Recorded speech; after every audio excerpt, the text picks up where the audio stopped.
There you go. So how is everybody doing on this Monday afternoon when it's nice and warm outside, at least here in Berlin? I don't know where everybody is dialing in from. Um, Alex, where are you based at the moment? Are you still in Berlin or are you traveling? Yeah, still in Berlin. Actually glad to see you, Marin, again. Uh, your workshops in terms of pitching super valuable to future of our company. So thank you.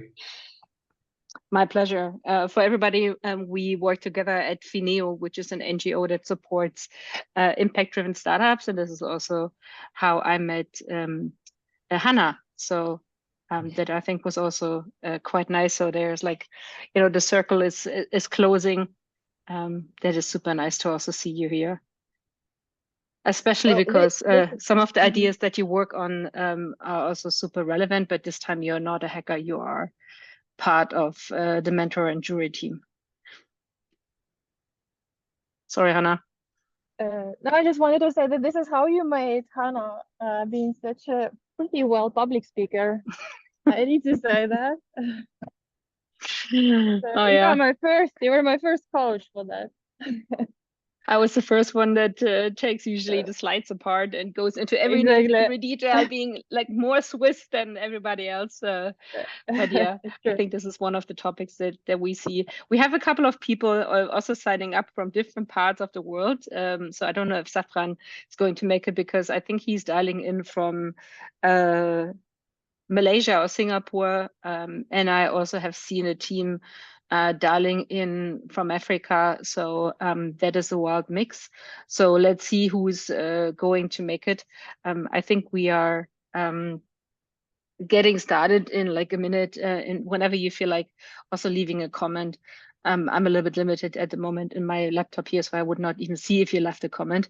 But if you do leave a comment, lovely Paulina, my colleague, is also able to pick that up and also maybe answer some of the questions that you might have.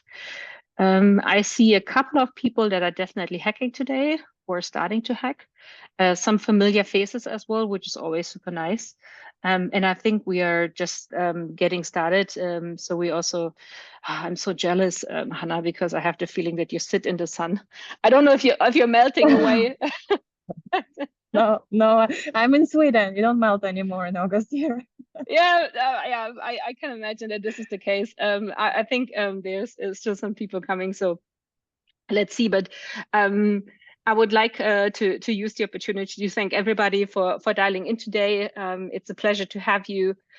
We have more than 30 hackers that signed up for the Water Fintech Hackathon that we are officially launching today. It's a brainchild of Hannah, Mykolaiv, Water Hub, and me from Startup Colors. And we from Startup Colors are also the makers of Applied Data Incubator, and Applied Data Incubator and Startup Colors also has run a couple of hackathons before, so some of you are familiar with us.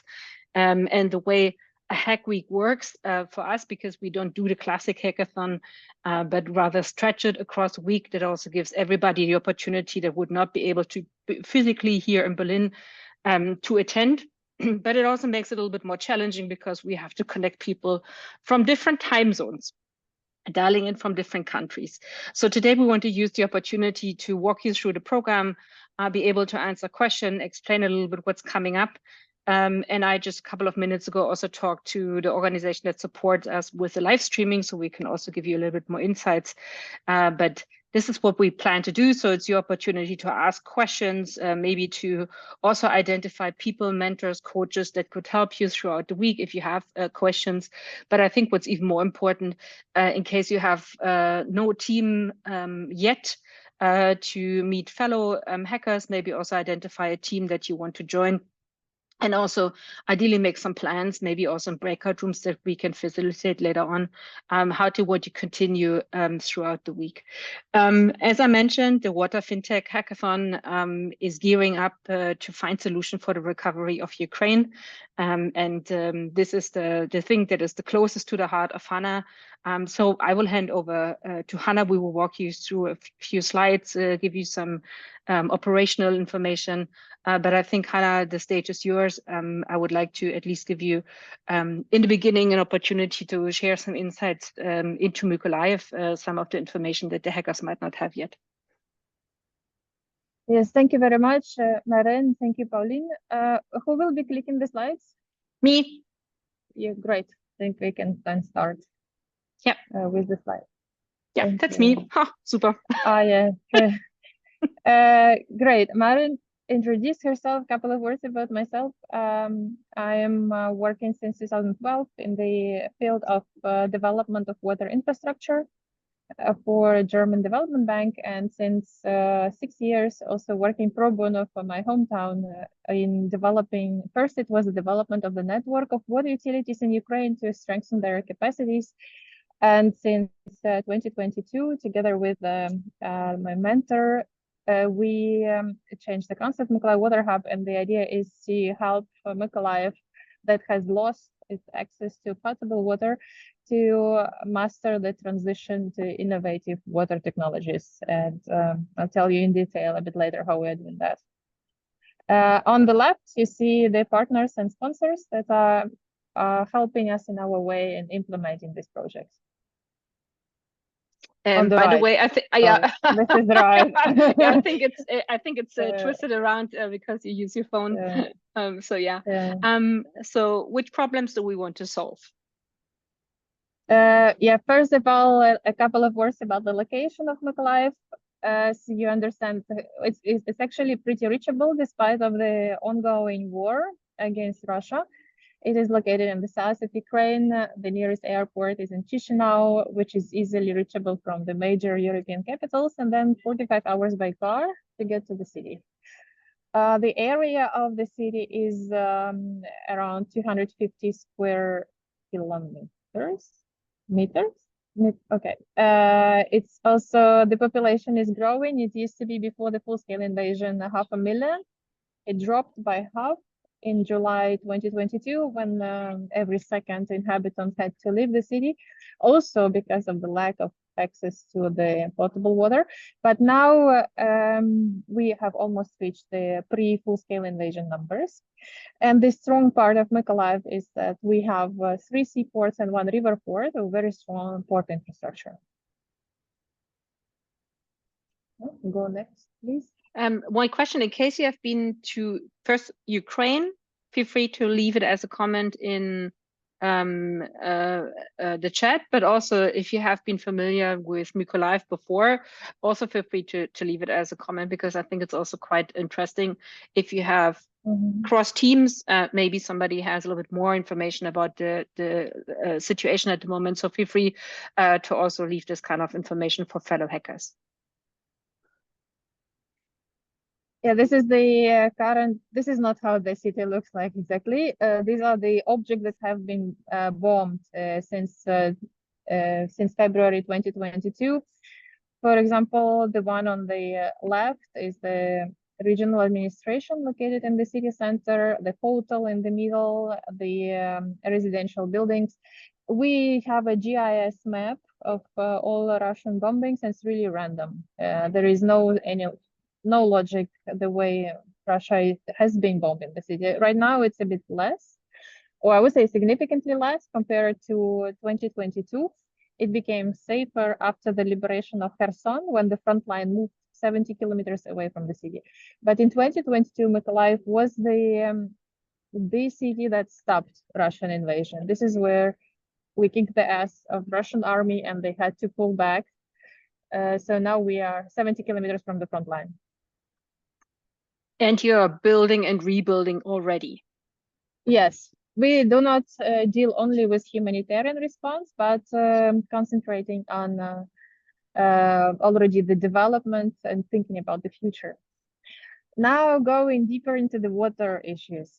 On the left, you see the 2 big pipes around 90 centimeters diameter that were bringing water to Mykolaiv from Dnipro River. It's 70 kilometers on the east next to Kherson. Why it was this way, why we had to pump so far?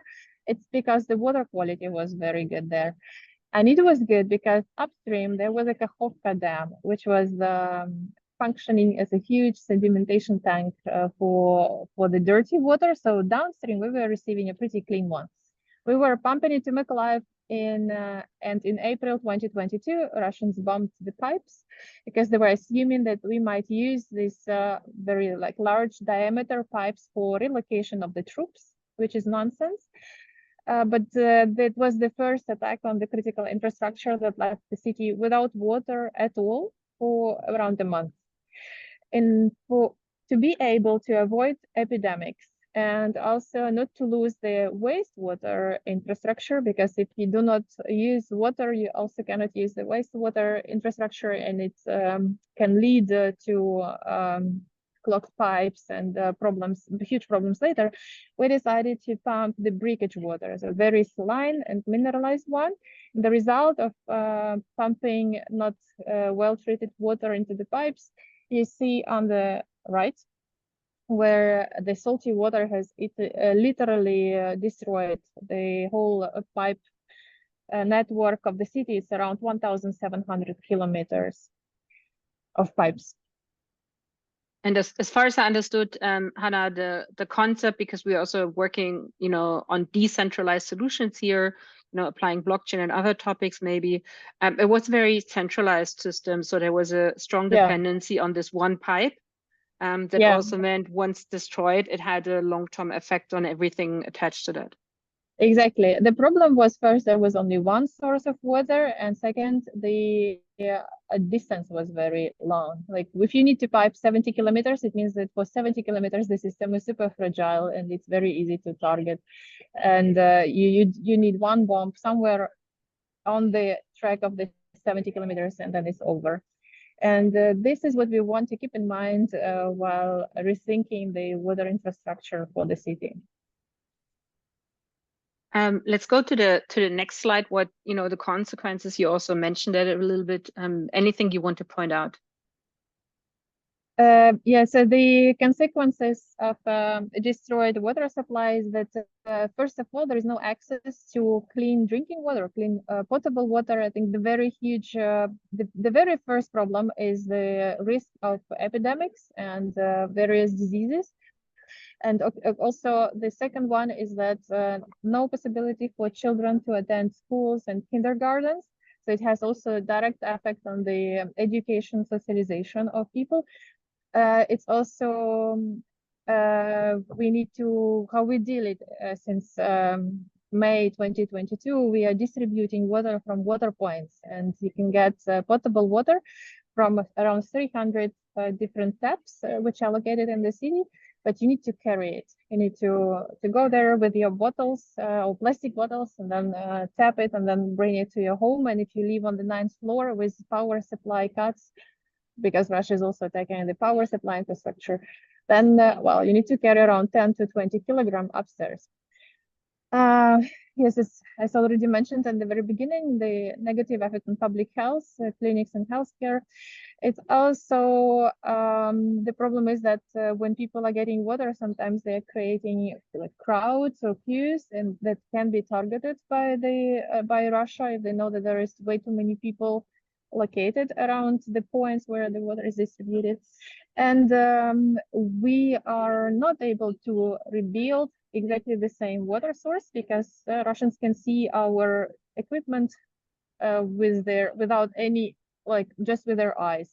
And as soon as they see our cars, they are also targeting it. So these are the challenges of the city is facing. Can you a little bit explain how a future water setup could look like? Because I know that you're already working with some experts from Italy and Denmark together, and at least getting everybody a vision, because there's a need for new technology, but there's also a need for financial support and tracking and tracing of all the developments happening. But maybe you can also give an outlook what's happening currently on the ground. Yes, there are several major infrastructure projects in the pipeline. The idea is to develop big water sources, and one of them is to recover the water reservoir located in the south of the city to have it as a local water source. It should remain the secondary one because of its capacity. It's not big enough. It used to be, it was functioning in Soviet Union times, then it got dried. Now we would like to recover it. And another idea is to build a water intake upstream from the river where Mykolaiv is located, around 50 kilometers upstream, which is like kind of an approach that used to be was used for the city in the Soviet times, but slightly closer to the city, where but the water quality of that river is also not good enough as it used to be in Dnipro River.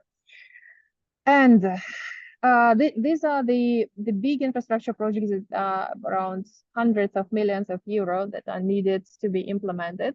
And in parallel, we are also looking for innovative pilot projects to change the water use in the city itself. For example, the projects that would be that will be implemented for reuse of gray water in the residential buildings or for irrigational purposes of green areas.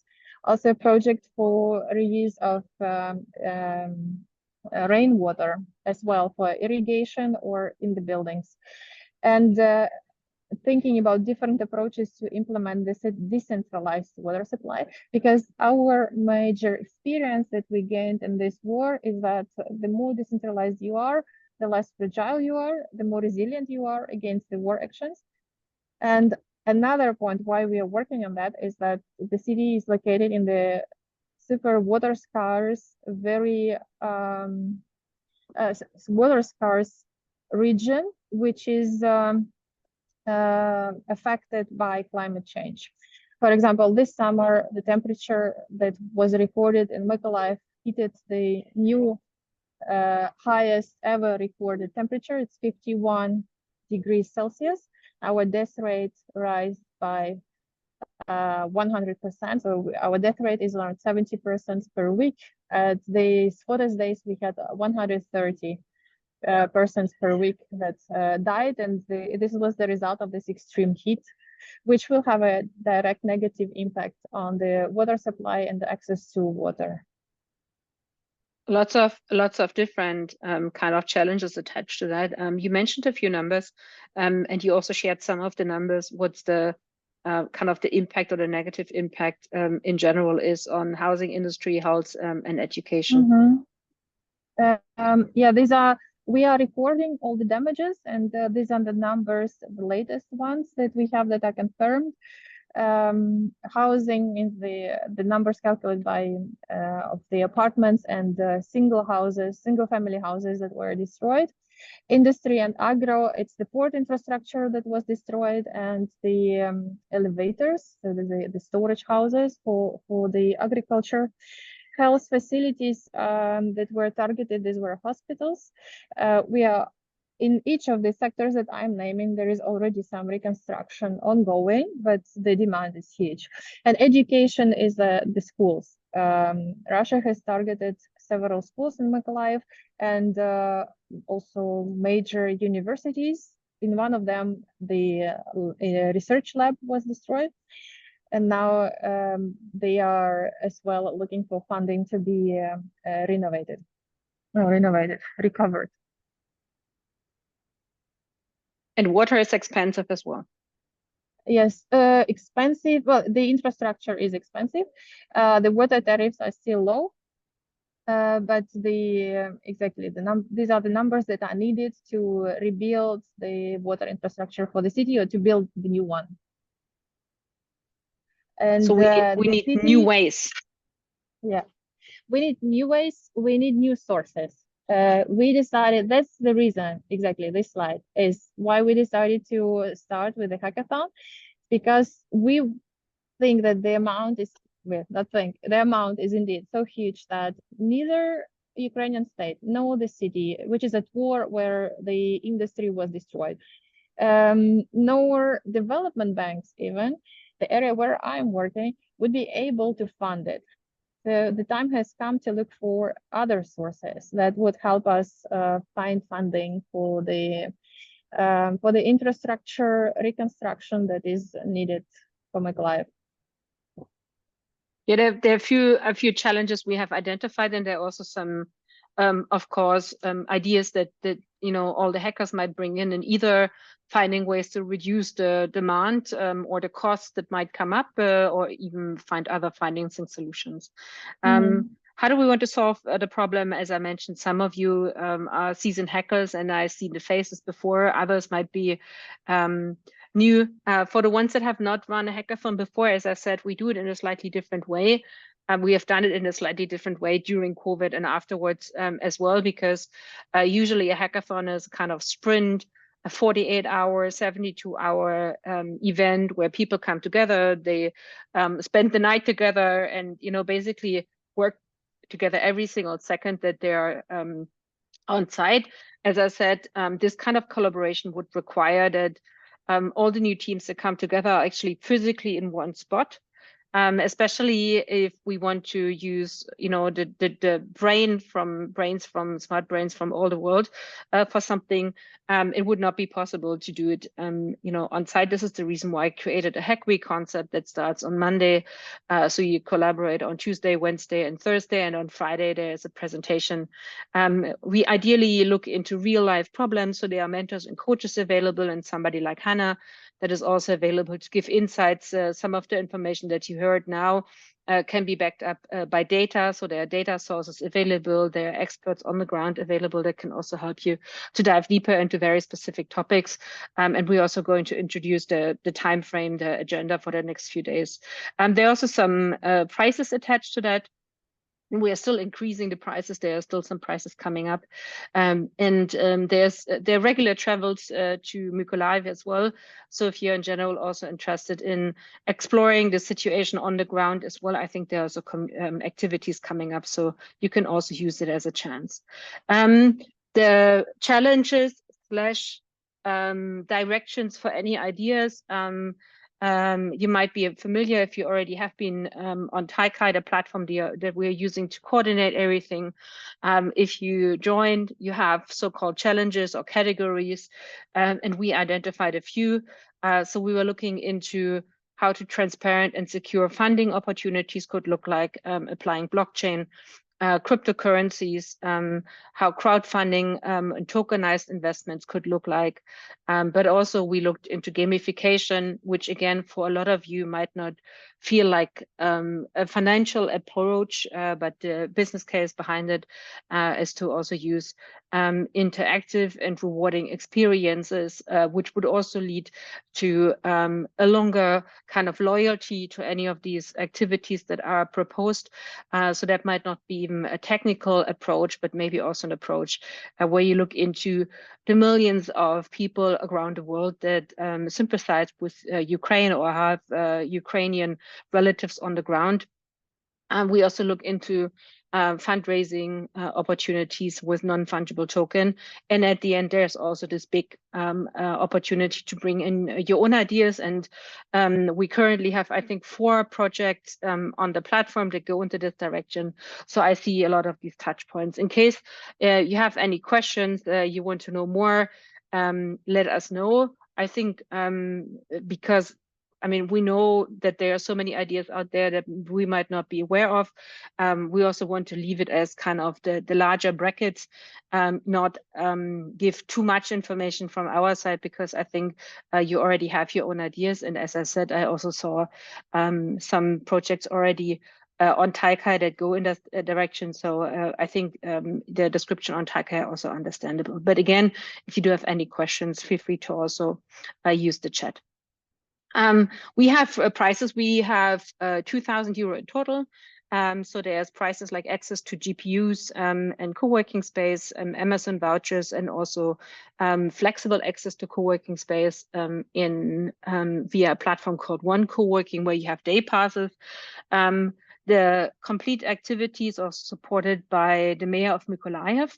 I think this is something that is not given most of the time. So it's something that you can also build on. As far as I understand, Alexander, the mayor, is also joining on Friday to support. He also has team members that are supporting currently already as mentors and jury members.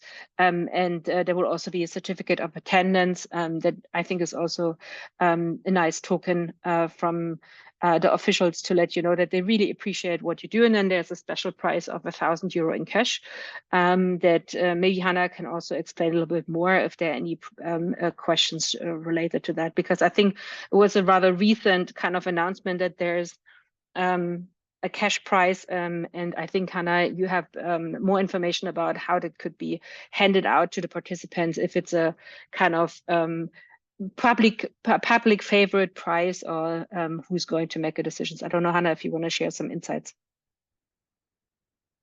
I think this is still what needs to be decided. We have this cash, that's it. How exactly and to which team, we will discuss it with the team, what would be the most optimal way to get the money, because I guess the teams are from all over the world, and technically we will find the best suitable solutions for the recipients. Yeah, actually, we had the situation last time. We tried to hand out Amazon vouchers, and it was not so easy as we thought, especially if people are not in countries where Amazon is operating, and there are some. So let's keep that open. But as I said, besides the prices that we have, there are also some cash prizes, and this cash prize is definitely going to be handed out. Timeline. Some of you might know we postponed the hackathon, and we originally had it planned in July, but we kept the concept. So today is the 26th of August. We are right in the middle of the launch week of the Hack Week launch, which also means you're here, you can ask questions. And we most likely will also ask you to introduce your projects a little bit at the end of the time. End of registration is technically tonight. If you have additional team members that have not registered yet, let us know. Some team members might have challenges due to technical reasons, but you should enter as a team. And once the end of registration is reached, the platform Taika that we are using is automatically shutting it off, which also means if you use a platform like Taika that is also tokenized, the team members that are in the team would not receive the tokens that we are handing out. And this is something, if you're a seasoned hacker, that might be also interesting for you, because the Taika organizers, they have a tokenized system, and each token has a value. So whenever you attend in a hackathon, reach the jury, and the jury is even handing out like one token to you, this has a certain value. So we've seen a lot of hackers that actually joined multiple hackathons and adding up some of the tokens again to also cash it in eventually, once Taika has reached a point. We will have some mentoring sessions on Wednesday. We're also going to introduce some of the mentors, and keep in mind this is a good opportunity, especially also at I think it's 2 p.m. where we have a blogger together with Hannah, so you can also dive deeper. As you learned, there are a lot of things happening in Mykolaiv at the moment. There are also data sources available, so you can also use it as an opportunity to check in on Wednesday, get further information in this Q&A session, and throughout the week you always have the opportunity to join any of the sessions and also ask questions to the mentors individually. On the 29th of August, I offer some pitch coaching. If you decide that you want to present on Friday, which will be a live stream situation, there will be a time frame as well. And you're not quite sure if your pitch deck is ready, if you're sure what to present, we can have a quick session on Thursday. Again, it also gives us the opportunity to go through the slides and also ensure that there are no technical issues on Friday. So that's a good opportunity. And on Friday, we would ask you till lunchtime, till 12, to upload all your information on Taika in the project pages. I'm happy to show it to you, because we also have jurors. We are going to introduce some of the jurors today as well, that would look into your presentation. Then there's a pitch time, and between 12 and 2, they would get an overview about the projects you have worked on. At 2, we will have a live stream pitching, which also means the jurors would get, from you explained why they should vote for you. And then after 1.5 hours of pitching and Q&A, might be not as long, we will even celebrate and announce the winner immediately. So this is something where we really also have like the finishing touches on the 30th, which basically means we come full circle. We start today at 4 p.m. and we will most likely end on the 30th of August at 4 p.m. With the announcement. And all the activities are happening on multiple channels, on Slack, via Taikai especially, and maybe also via email. So you would be able to manage everything fully remotely. My colleague Paulina and I will be there to support you via Taikai, but also via Slack. So if you would have any questions in this week, as you see, we don't have this super fixed event where you have to get up at 8 a.m. in the morning, show up somewhere, stay in the line all the time, especially because we are aware that some of you are working in completely different time zones than we do here from a European angle. So we also want to ensure that you are able to work, in your own time zones without pushing too hard. The timing for the final on Friday has been even, a little bit done a little bit earlier than past hackathons because it's right like midday a little bit. So we also ensure that people from different time zones can attend. For some, it might be a little later. For some, it might be a little early. But I think this is the common middle ground that we can see. I mentioned the platform that we are using already. In case you are not on Taikai already, in case you want to join, let us know if you have any issues. As I said, it's a platform that runs multiple hackathons. There are also other hackathons.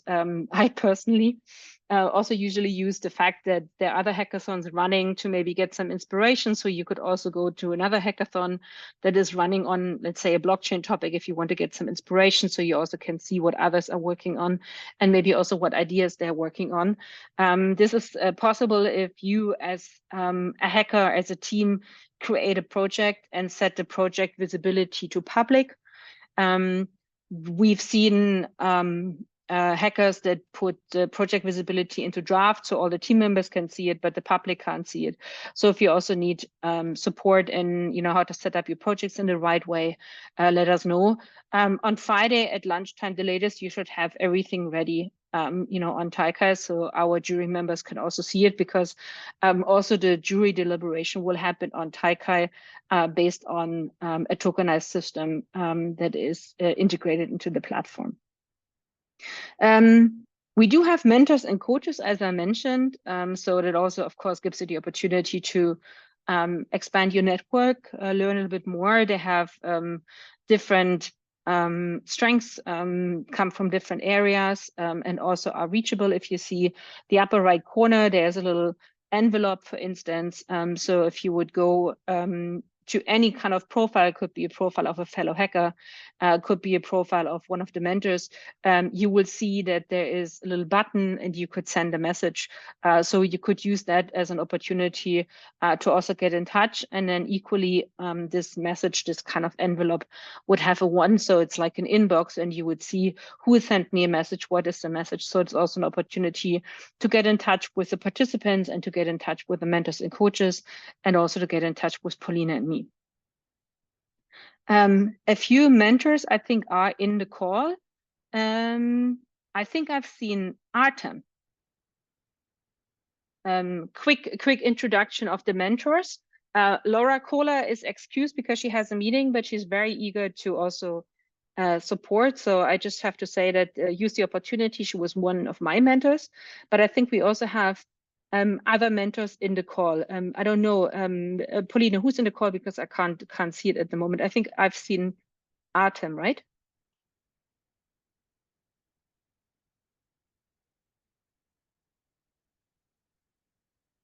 I can't hear you, Paulina, because you're on mute.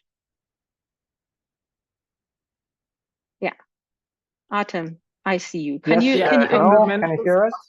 Yeah, super. Yeah, can you introduce yourself so people can also get a better understanding, what you can support with and what's your background? Yes, my name is Artem Korzeniewicz. I'm an economist, professor for urban regional environmental economics in Dresden, in Germany. And I am originally from Mykolaiv, Ukraine, so I can maybe be helpful with regard to the context of Mykolaiv. I can be maybe helpful with regard to urban sustainability questions and issues, and questions about economics of cities. Maybe this would be useful for somebody, and if so, I would be happy to help. Mm-hmm. Super. I can maybe explain what Sebastian is doing, because Sebastian is a business angel, so I'm a financial expert as well. Sebastian Schwenkel could also support in setting up maybe business models. Again, this is not necessarily the task, but it would help you to get a better understanding what's the feasibility and the viability of your idea maybe. And again, he's also super well known and has well connected to other companies in the field. I think they also invested as a business angel club already in financial fintech and water solutions. So he can also give some pointers how other maybe tackled the solution. And I think that would be a good person to talk to also if you consider to push your idea further, need long-term financial support, because as an investor and a business angel, he also brings in this expertise. Hannah, do you want to say a few words about Tallulah and Alex? Yes, Tallulah is located in London. She's a very good expert, journalist expert in water. She's working for Global Water Intelligence, which is an organizer of Global Water Summit, which is taking place every year. So, and she also has access to a lot of data from the sector. Alex is located in Hanover. He's a German, but frequently traveling to Ukraine and living there. And Alex is very good in blockchain and cryptocurrency questions. He's also starting his own startup, which is crowdfunding startup to fund the construction of residential buildings in Mykolaiv, as also one of the recovery activities of the country. So you could also pick a little bit of his brain. So I think just to point it out, so Tallulah would be also able to get relevant data to you, Alex, and I think Sebastian would be also financial experts, Artem, and I think, and Laura, strong focus on sustainability concepts in general, also long-term perspective on also financial sustainability of like smart cities.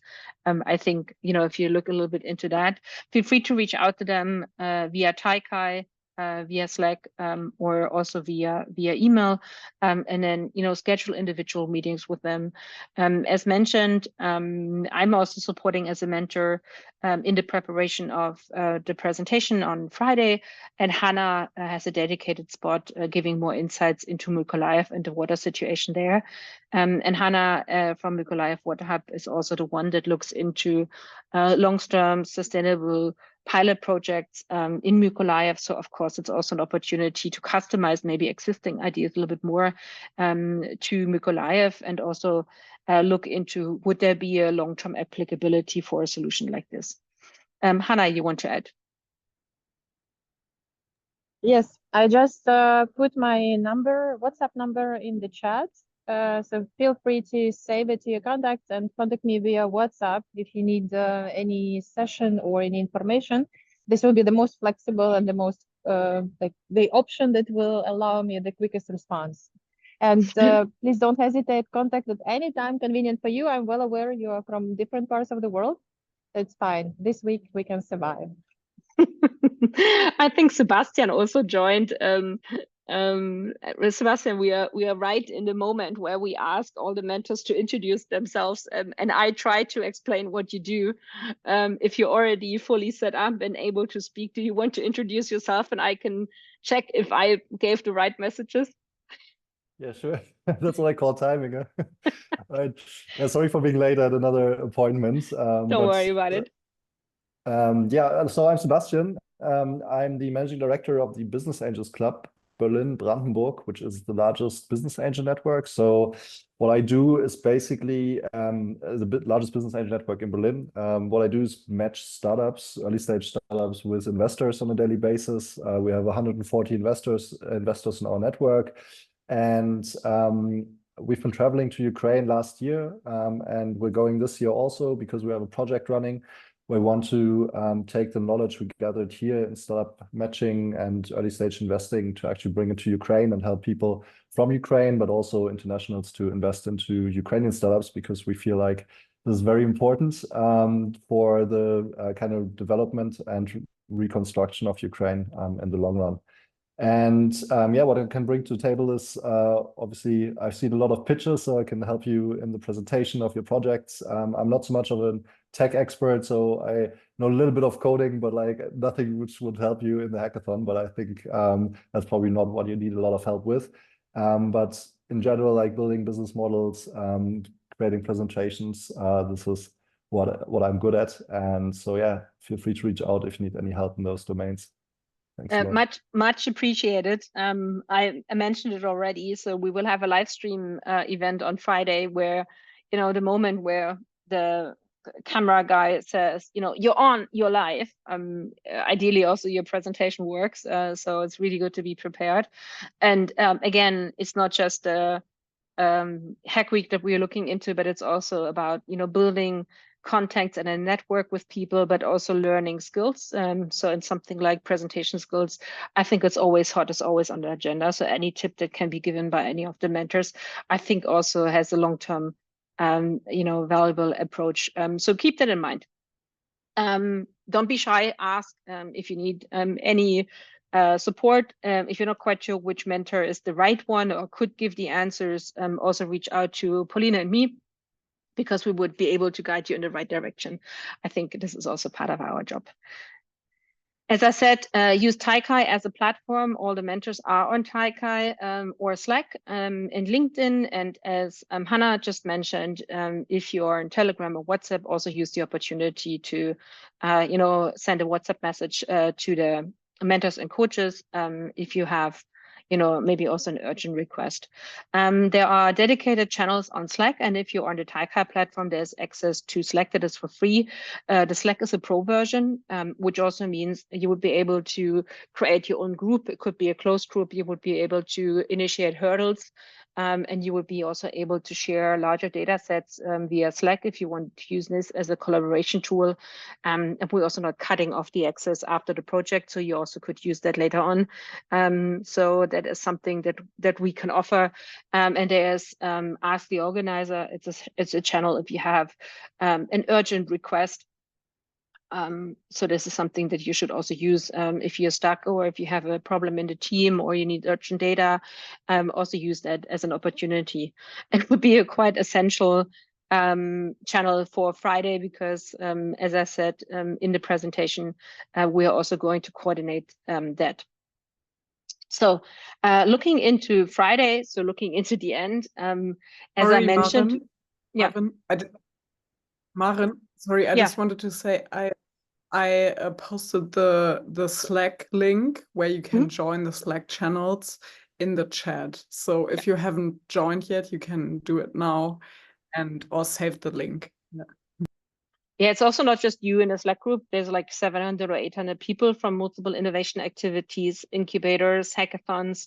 So if you need a second, third, or even fourth and fifth opinion, I think there are always people around that could give it to you. So you could also become part of this network. And for some of you that already joined past hackathons, you also have used that. But yeah, use the Slack channel. And also talk to us. What happens on the 30th of August? We sent out a calendar invite today and also got some feedback that some of the people said, it's inconvenient timing for me. I can't join because of the time zone. So there are a few more hackers in the pipeline. We're going to share the recording. On Friday, we tried to make it as convenient as possible between 2 and 4, but we also didn't want to cross it into the weekend. So this is the reason why we set up the timing. The setup for Friday will be a live stream. So we are, mixing all the signals that you provide. You can dial in via Zoom, you can dial in via Google, you can dial in via Microsoft Teams if you like. We can provide you these access as well. You could join with multiple teams in one Zoom room, but if you also feel comfortable, you could also have your own room. We will use the software to to mix and match the signals together.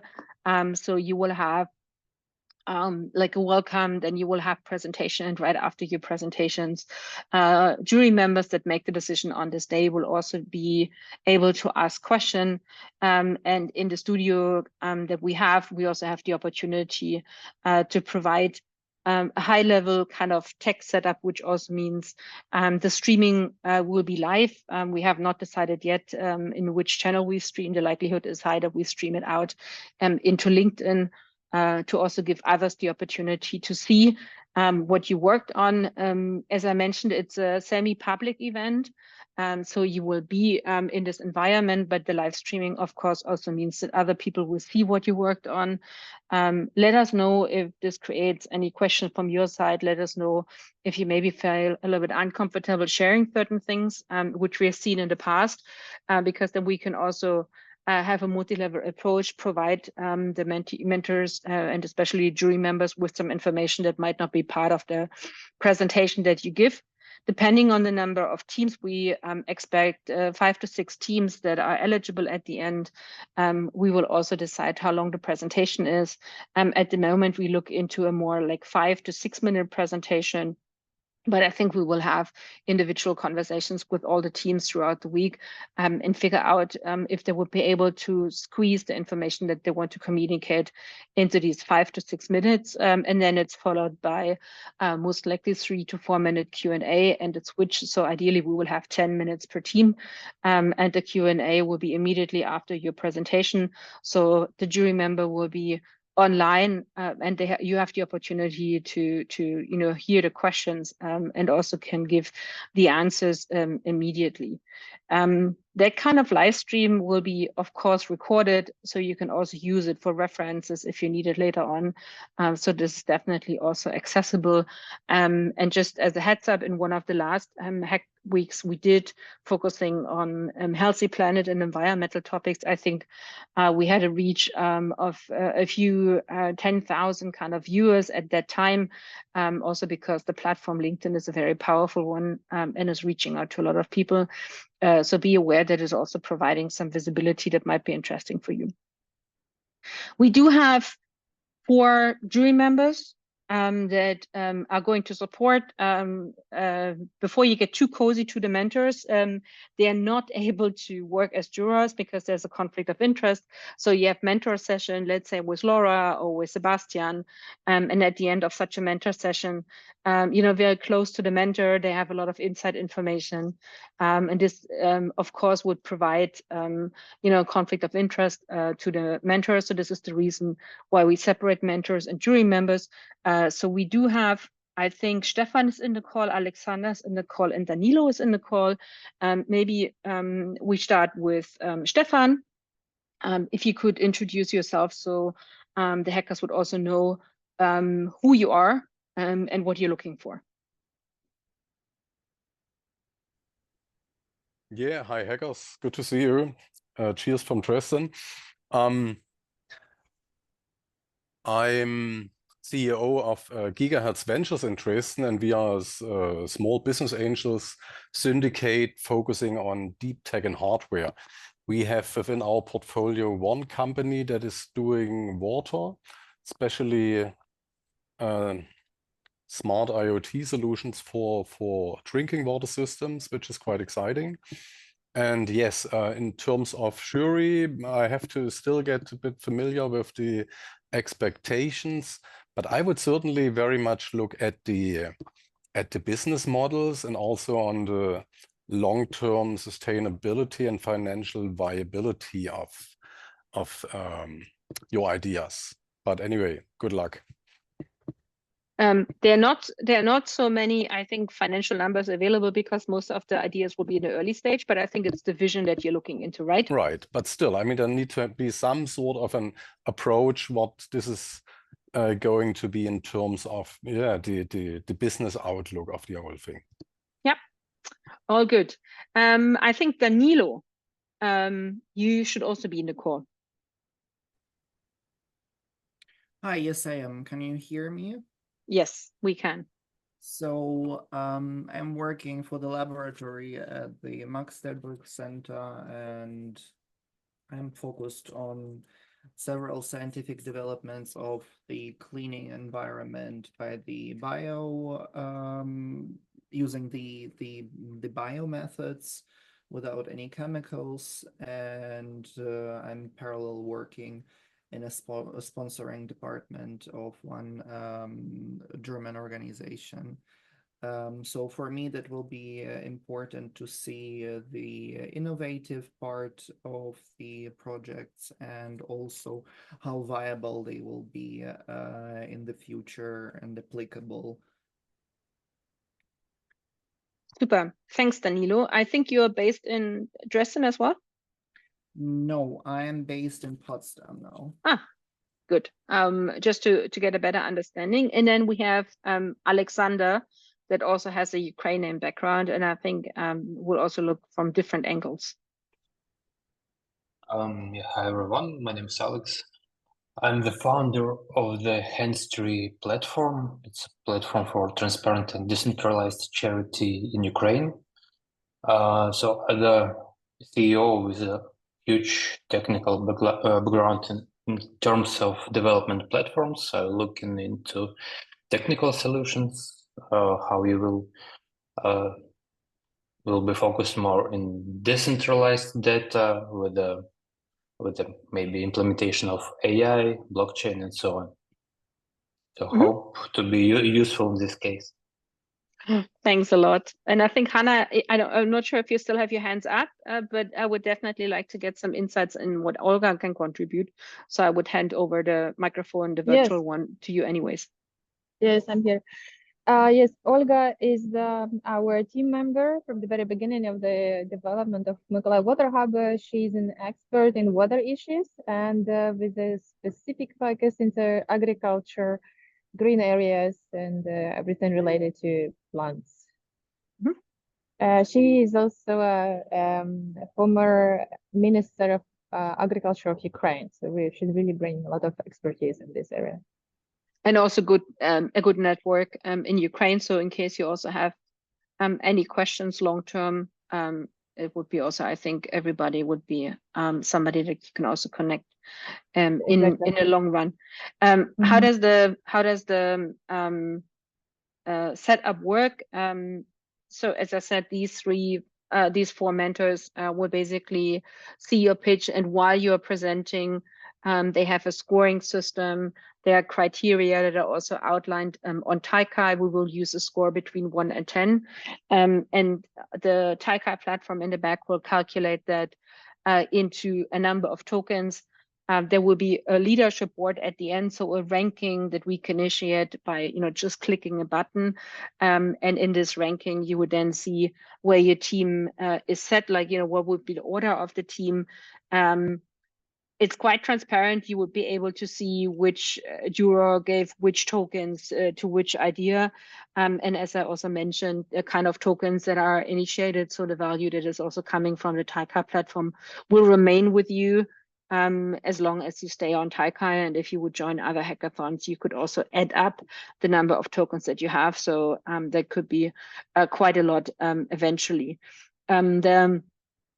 The jury members will have a small time to deliberate, to also exchange some notes. But in the past, we learned that it usually didn't make a big difference in the final decision. So the scoring will happen while you're presenting. And at the end, as I said, after the presentations are done, we will be able with this platform to also come to an agreement as soon as possible, and also publicly make that available so everybody would also be able to see. I think, again, we want to be transparent as it come and traceable as it come, and the platform solution that Taikai is built on also allows that.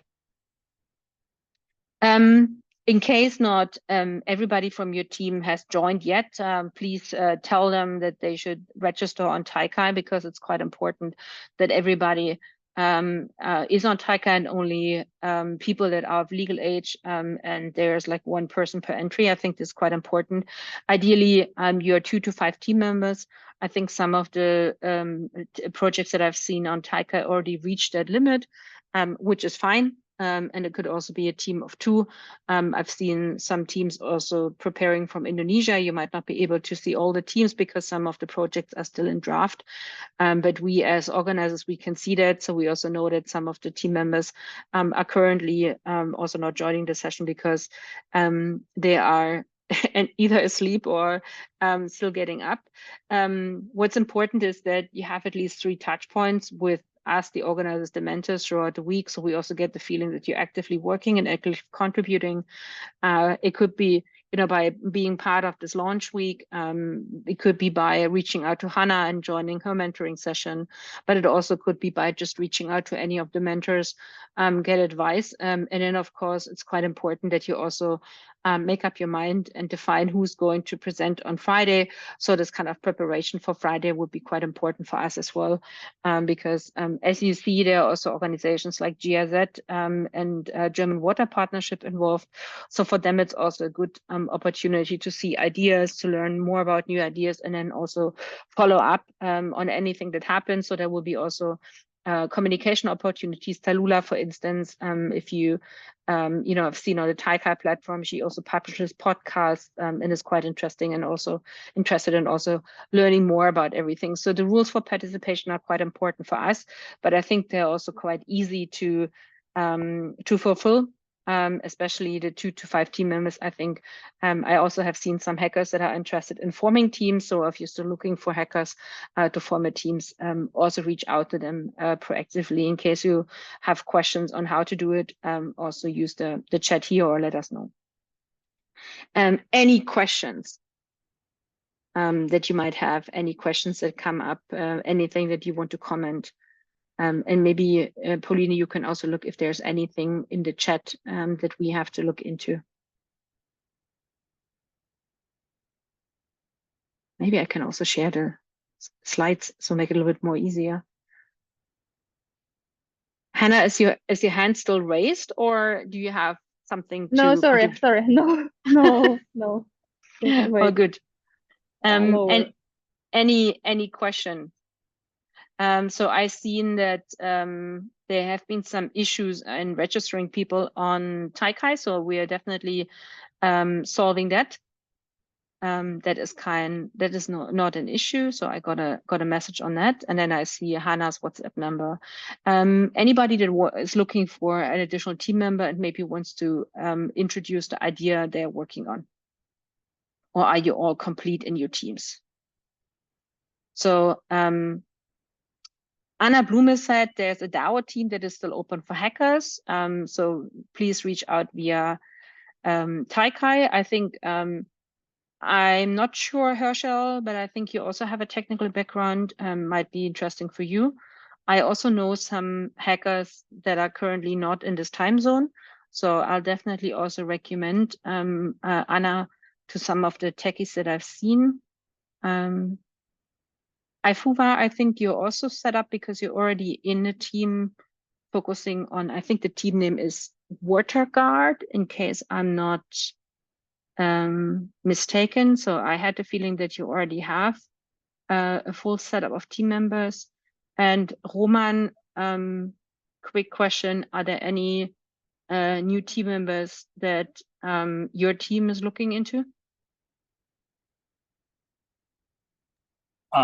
Actually, yeah, currently it's an issue with my team, but I think in coming days we'll solve that.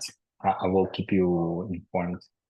Well, I mean, technically it's working quite kind of neutrally because it works, you know, on Taikai.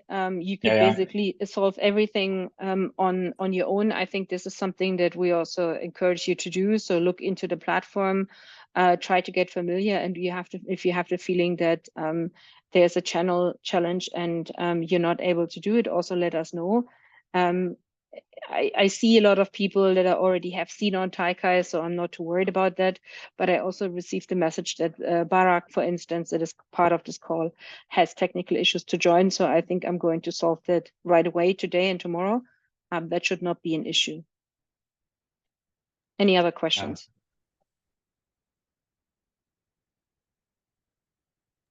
I already solved the issue today. I was able to use the platform. Perfect. So no work for us, which is even better. Much appreciated, Barak. I think keep in mind there are at least another 30 hackers on the platform, and we've seen that some of them are looking for teams. So feel also free to reach out to them. Since they're already on the platform, you would be able to onboard them to your team till Friday. So if you also want to basically experiment a little bit, if there would be an additional team member, and you're not quite sure if this kind of collaboration would work, you can also use the opportunity to try it out.